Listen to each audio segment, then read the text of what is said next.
Miniature Market has thousands of board games at discounted prices. Click the direct link below to see all of those discounted games.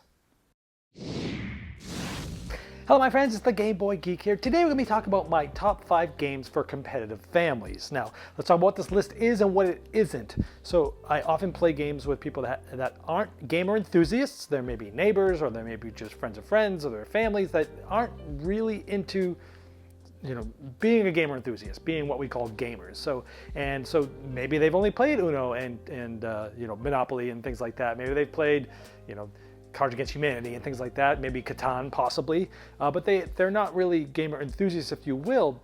But often families like game time because they like to be competitive with each other, they like to talk trash, they like to have friendly competitions, and so this tends to be a spot in the game world that people can gravitate towards. So I thought it'd be interesting to come up with my top 5 games for competitive families.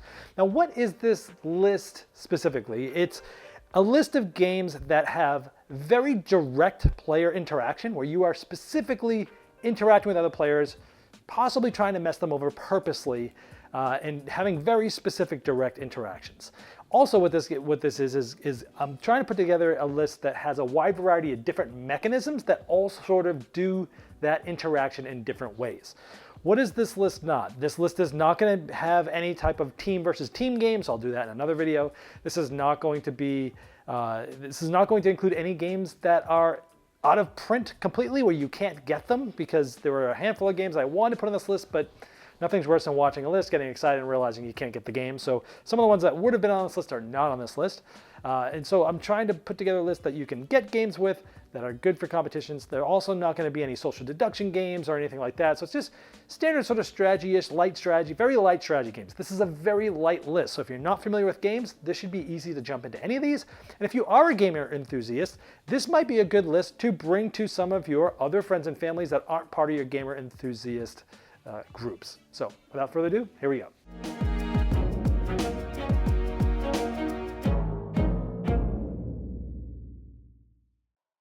Number 5.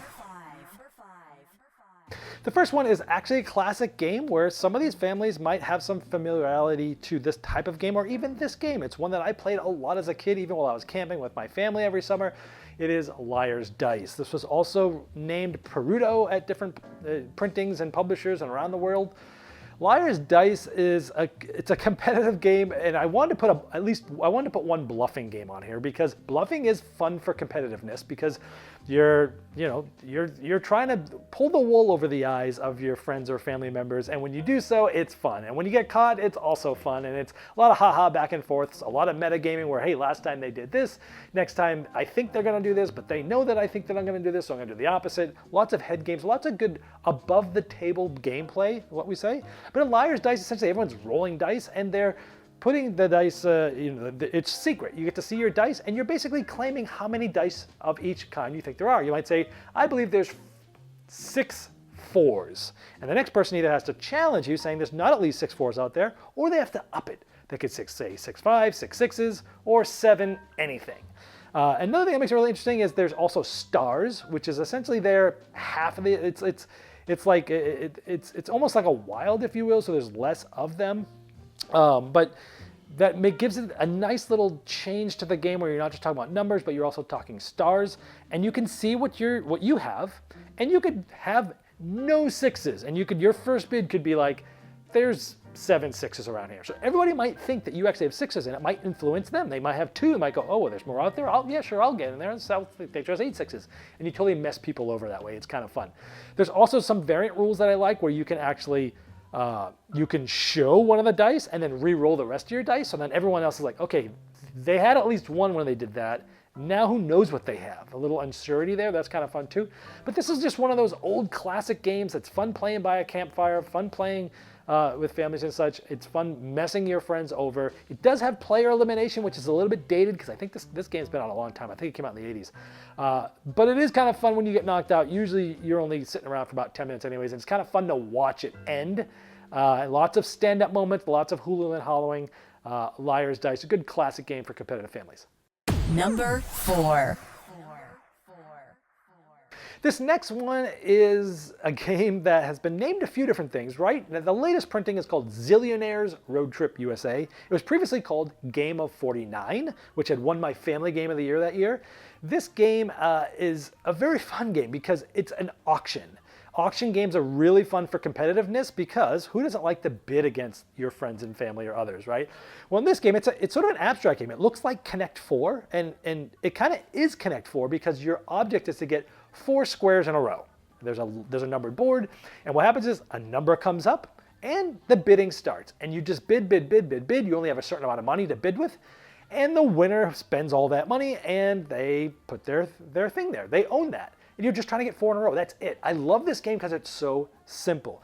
But the crux of this game, what makes it so interesting is that it's really an economic game in disguise because you have so much money and there's a certain amount of cards. About 1 in every 5 cards statistically is a payoff card, which means you'll get to go in a sort of a wild spot, but then everybody will get $7 for every chip they have on the board. So the more things you get out there, the better you're going to be for payoffs. And this game has some really interesting highs and lows, droughts, sometimes where there's no payoffs coming and you know one's coming.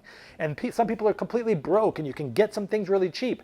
Where other times, like there'll be a bunch of payoffs in a row and it's like, oh man, that means the people that just had more chips have a lot of money, but that also means it's probably gonna be a long time before more money comes, so you gotta figure out how to ration that. You gotta find the right time to bid. You're trying to bid up because money is hidden in this game. You're trying to bid up spots that you hope to have your opponents pay more for than they should just to go, aha, I made you bid higher, you take it. I didn't really want that. And that's kind of fun for competitiveness too. The simplicity of this, the depth of the economics in this game and how to manage your money is fun, and it's so simple. 4 in a row and you win. There's lots of like, hey, you stop them. No, you stop them. You have more money than me. Sometimes you're having to place the buck on somebody else, and typically the winner is the one that didn't end up having to place the buck on somebody else. It's fun. It's a lot of fun. Zillionaires Road Trip USA. If you can't find it, it's almost out of print. There's some copies still out there around. And then Game of 49 was the older version of this. Number 3. I wanted to put a negotiation game on this list, and my favorite sort of family-level competitive negotiation game is a classic from the 90s called I'm the Boss. It's designed by the late, great grandfather of game design, Sid Sackson, one of the most prolific game designers ever in the history of Earth. He is an amazing game designer. He's did hundreds of games. This was his magnum opus. Well, Acquire was his magnum opus. This was his probably second most popular game, I'm the Boss. In this game, it's pure negotiation. You're trying to have the most money. Each round, one person's the boss, and there's an investment that is come up, and you're trying to split up who is in this investment with you.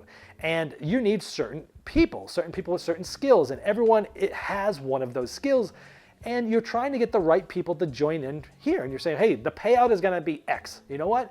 I'll give these 3 people this amount. I'll give these 2 people this amount. Sometimes you could be more than one person, and you're trying to negotiate who to cut in the deal.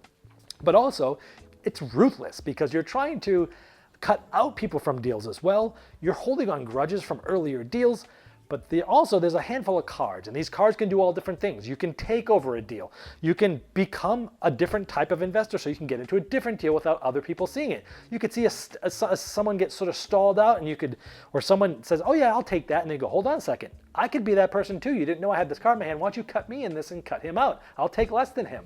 Sometimes you could play the I'm the Boss card and actually take over the whole entire deal. You're like, oh, you didn't want to cut me in? Tough. I'm the boss now, and you're cut out. It is a ruthless negotiation game. It'll cause lots of fun, lots of laughter, lots of name calling, but it is a great, simple negotiation game. I'm the Boss. Number 2. This next one is a classic, again, another one from the 90s. I believe this won the Spiel des Jahres Game of the Year in German that year, Manhattan. It was recently reprinted, I think like around 2017-ish. There's still copies available. This is an area control game, and which basically means you're fighting over areas. This is I call this a knife fight and a phone booth, where you're fighting over different boroughs and districts of Manhattan. And the way this works is you play a card, and the way that you face the board matters. A card in your hand means you putting it in a specific district on the board. That same card in someone else's hand has it being someone else's a different district. So this is very interesting where you have these cards and you're trying to figure out when to place your skyscrapers. And you're going to be scoring points for different things. Having the tallest skyscraper at the end of the round. Having the most skyscrapers with your stuff on top. But in order to cap somebody, you need to have like at least as much of them, if not more. So you're going back and forth. You're capping people because you'll get points for everyone that you have capped, or the majorities of the ones that you have, your buildings on top. But you're also trying to have the most in districts. So you're trying to have the tallest, the most, and be on top. Those are the three different ways you score. And they're all sort of at odds with each other sometimes, because you might try to spread out really thin and get a lot of points, but then you're easier to cover. Or you might build really high, make it harder to cover, but then you're not spreading out. And so this has a lot of things where you're constantly in each other's face, you're constantly trying to fight each other, you're trying to cap each other. It's very simple. Play a card, place a piece. That's it. But it is again, you're kind of making temporary alliances, you're trying to mess with other people. It's kind of like beat up the leader. After the first round, everyone is just beating up who's ever in the lead, and you're trying to just come in this is not a game you want to be in the lead early. You want to basically be close and then jump ahead in the last round.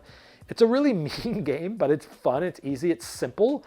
This game I have seen spark some arguing with the people at the tables that carried over longer than that night. So be careful if you're not someone who, if you don't mind getting totally hosed over with direct conflict, you'll like this one. If this one can cause arguments, so just be worried. Beware about that. So that is Manhattan. Number 1. My number 1 to me is, in my opinion, the most prolific and most influential game that has come out in the last 21 years, I want to say, because it came out in 2004. This is Ticket to Ride. The reason why this is on this list is a few reasons. Number 1 is it's easy to play with families, but also you can play this game with gamer enthusiasts. You can play this game at all different levels. In this game, you're building your railroad lines around America, and it's almost like a gin rummy card game where you have cards of different colors, and you're playing those cards as sets to be able to lay your trains down in that color on the board. I have 3 pink cards. I drop them down. I can drop 3 of my trains on the 3 pink routes between cities. Now, you're basically only just on this game, you're basically grabbing cards or you're playing cards, but you're watching what other people are grabbing. Oh, they're grabbing a bunch of reds. They're heading towards where I am. There's a red spot I really need. I'm going to go there before them and block them. Even worse, sometimes you can see where people are going. You can block them even though you don't need to go there. That's usually not the best move, because by blocking them, if you don't need to go there, you're stopping yourself from doing something else. But this game can have some conflict where you're sort of blocking people. Most of the time it kind of happens like, hey, I have to go there too, or hey, I didn't know you were going there. But sometimes it can be a little more aggressive than that. But the game is great because it's simple. Play a card, take a card. And you're building these routes, but you're getting in each other's ways. You're trying to navigate and trying to find the right way, because you have secret tickets that say, hey, you got to go from Seattle to New York, or you got to go from Dallas to Phoenix, or Portland to Phoenix, or Miami to Boston. And these are secret. So you're trying to get these things done, and you can get more of these over the game. So you've got secret goals. You're trying to get places. You're getting points for all the trains you're laying out. But it's so fun because it's so simple, and you can play this game at so many different levels. You can play it very casually, but you could all play, once you play this game a lot and you've memorized all the routes and you see where people are going, you pretty much know the game really well. You can play this game at a different level than you first do, and you can grow with the game. That is the reason why Ticket to Ride is my number 1 family game for competitive families. And so that's pretty much my top 5. Well, I hope this helped you find a list of games that if you're like to play lighter games, get families and friends together, but have a little bit of an edge, have it be a little bit competitive, have some trash talking. I hope this gives you some good ideas for that. This is the Game Boy Geek, breaking down barriers, growing relationships with board games, by helping you the next one you'll love. Game Toppers upgrades every game you play, and their 4.5 Kickstarter introduced the new Galactic Mycroft and Watson Game Toppers with interchangeable rail inlays, as well as new game mats, miniature gaming terrain packs, leg kit options, dining covers, accessories, and amazing package deals. The campaign recently ended, but it's not too late to pledge late at GameToppersLLC.com.